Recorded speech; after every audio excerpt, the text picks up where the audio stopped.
I've been thinking a lot about some of the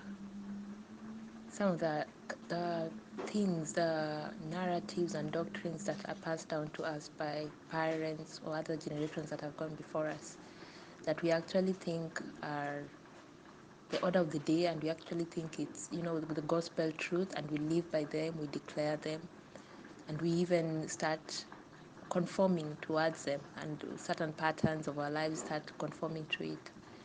And one of the narratives is that money is the root to all evil, and that if you love money, you're wicked, and that you are vain, vanity and all that. That you're proud, and it also has an aspect of pride in it. So you are considered proud and just arrogant and all that.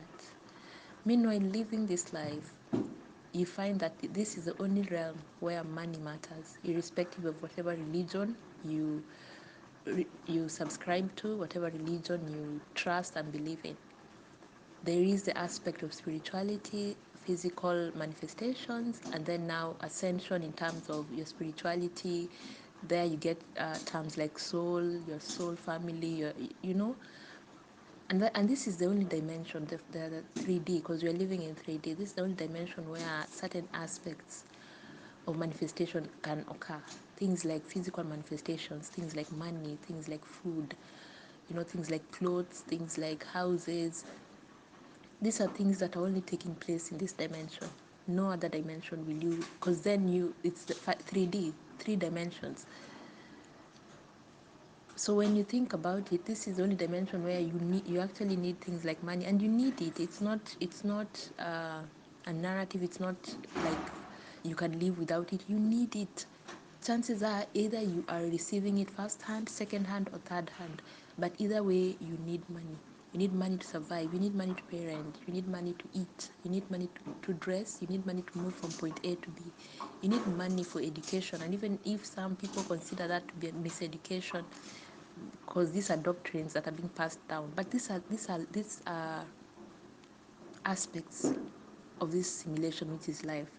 So things like education are part of this simulation, and you need to take part in it here, because then you're here irrespective of whatever belief system you come from, irrespective of whatever psychosis or traditions or beliefs or cultures that you are partaking in. You will take part in education, you will take part in the cycle of money, you will take part in food, you'll take part in culture, you'll take part in all these things, because this is part of these dimensions. So I just feel like these are the generational curses that are actually being spoken about. You are told, you're given certain narratives about money, so you go around dispelling money, speaking ill against it, and then now the energy of money also rejects you.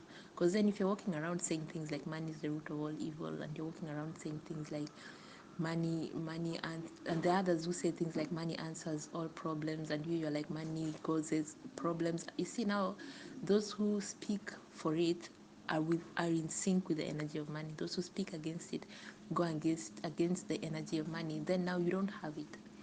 Poverty is not kind, poverty is not pretty.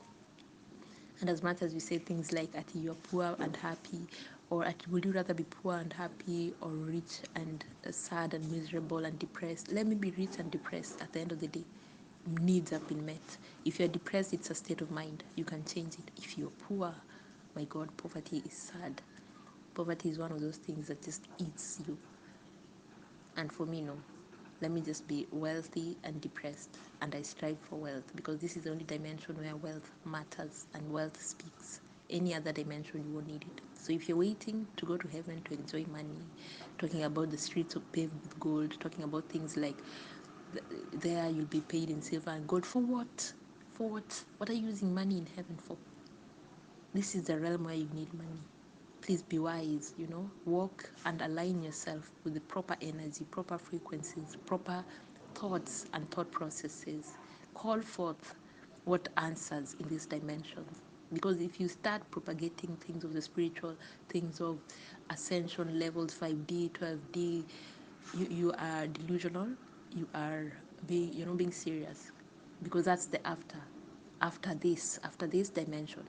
you go to that dimension, then manifest things for that dimension. But for this dimension, manifest things for this dimension. Please, I hope you walk in wisdom and knowledge and stop speaking ill against things that you actually need, because that's where your problem starts. Ashe, ashe, ashe. Grand rising in every aspect.